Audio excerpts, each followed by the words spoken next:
The Oakland Larks were part of a West Coast Negro League Baseball Association. They were a well-known team here in Oakland, very popular team here in Oakland. They played in Emeryville at the Oakland Oaks Club. Even though they were a segregated team, they played both white and black teams throughout the West Coast, and sometimes they barnstormed in the South. The thing about the Larks is, even though they were a short-lived team, I think if they saw the number of Major League African-American players, I think they'd be proud to see where we are right now. I think they'd be proud that progress was made, even though they weren't around to see it.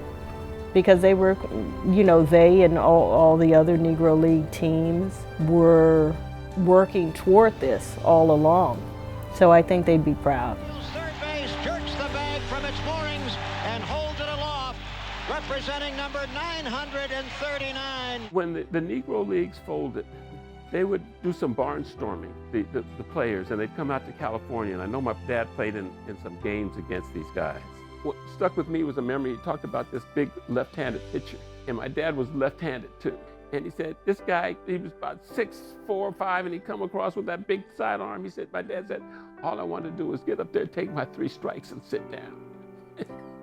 We're talking about some tremendous athletes who never had an opportunity to play in the big leagues. One of the things that was told to me about my father was by one of his very best friends. And he said to me, Lionel, you will never know all the things that your father has done, because he would do it quietly. He wasn't out for accolades or big press or anything like that, unless it helped do something for the city.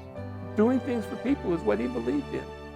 He never forgot what the color bar meant in terms of his life and for other people. And that was something he always worked hard to overcome. He wanted to make things better for everybody, and especially for the African Americans that lived here in Oakland.